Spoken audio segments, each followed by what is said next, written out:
hashtag 196, Apocalipse, estudando o Apocalipse, estudando as profecias.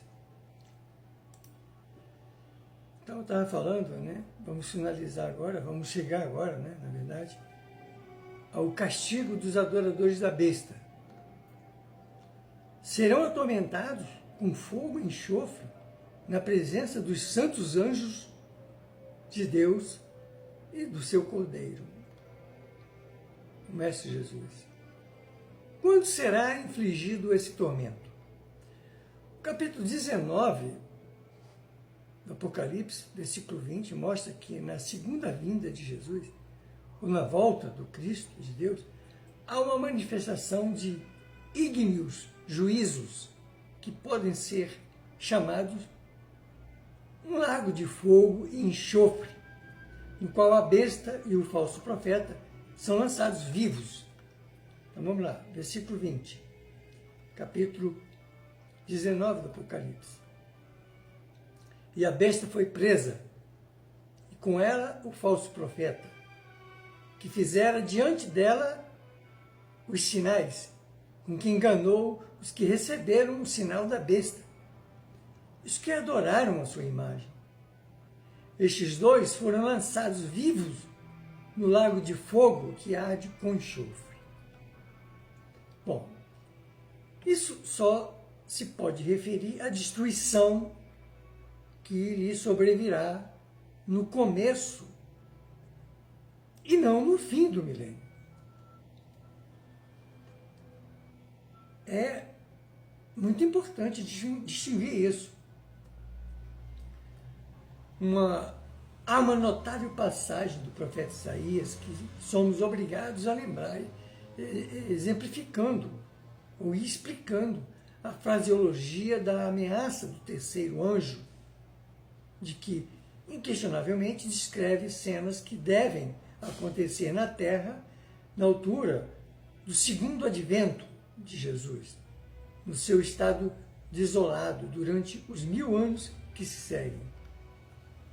Dificilmente se poderá deixar de reconhecer que a linguagem do Apocalipse foi extraída desta profecia, depois de descrever a ira do Senhor sobre as nações como um rolo.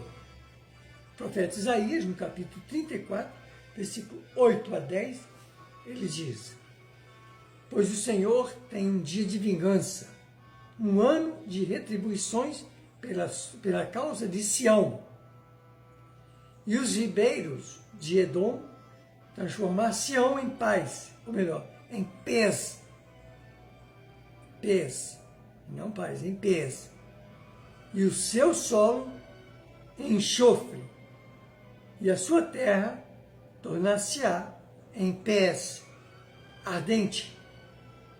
Nem de noite nem de dia se apagará, para sempre a sua fumaça subirá. De geração em geração será assolada, pelos séculos dos séculos, ninguém passará por ela. Bom, tem uma nota aqui para a gente entender um pouco mais esse versículo, esses dois versículos. Esta região histórica de Edom, localizada no sul da Jordânia e norte da Arábia, hoje essa área é conhecida por sua paisagem deserta e sítios arqueológicos como Petra. No contexto bíblico, os ribeiros de Edom simbolizam a prosperidade da região, que foi transformada em destruição como parte dos juízos divinos. Essa profecia também serve como um alerta sobre as consequências de se opor a Deus e ao seu povo. Se vocês procurarem ver o que está acontecendo naquela região lá da Jordânia, justamente nessa localização de Edom, vocês vão ver como é que estão as coisas lá. Terríveis. Bom, nesta passagem, observamos que Deus não tolera a opressão e a injustiça contra o seu povo, e que no tempo certo ele intervém para defender os seus escolhidos e punir seus inimigos. Contudo, devemos nos colocar no tempo em que o profeta Isaías escreveu esta intuição e usou uma força de expressão adequada. A gente de uma época muito ignorante, rebelde, para dizer o mínimo, né? Porque é de bom senso entender que Deus não tem este sentimento de vingança. O Criador, com seu trabalho eterno de criação e manutenção do universo infinito, não tem tempo para essas coisas. Sentir vingança contra as criaturas que ele criou, ignorante ainda, né? Tão ínfimas, iguais a nós. Já foi explicado em postagens anteriores que as leis divinas estão impressas em nossa alma e as implicações das leis, quando infligidas pelas criaturas, as leis agem automaticamente nas vidas de cada um de nós, dentro da justiça divina. A linguagem apocalíptica utilizada, fogo, fumaça, desolação eterna, serve para enfatizar a severidade do juízo divino e a certeza de sua execução. É importante notar que, embora o contexto imediato seja a punição de Edom, o princípio fundamental aqui é a soberania de Deus sobre a história e seu compromisso em defender a justiça de Deus. Não tem nada a ver com a justiça dos homens.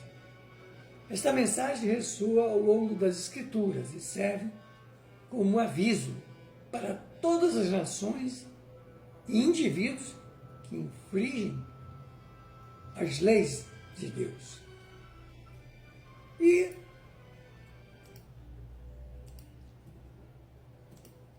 desde que expressamente está revelado haver um lago de fogo em que todos os pecadores perecem no fim dos 1000 anos, só podemos concluir que a destruição dos ímpios, vivos ainda, né, no começo deste período, e a ruína final de todos os iníquos, no seu término, ou no seu termo, são muito semelhantes. Ninguém pode duvidar das profecias do profeta Isaías, considerado o quinto evangelista. Ele escreveu um evangelho séculos antes. Tudo sobre o que aconteceu com Jesus. E eu diria que ele deve ser considerado até o primeiro evangelista, porque ele escreveu o evangelho antes de todos os outros, porque todas as suas profecias sobre Jesus se confirmaram com exatidão divina. Esta é uma questão muito importante entender, naturalmente aplicável à lei de justiça de Deus. Deus não castiga ninguém, mas estabeleceu leis, as quais, se o homem as transgredir, se aplica automaticamente a punição. A própria lei os castiga. É um erro dizer que Deus castigará. Isso aí é uma força de expressão que está em toda a Bíblia, mas é apenas isso. Vamos ficar por aqui, vamos à próxima hashtag.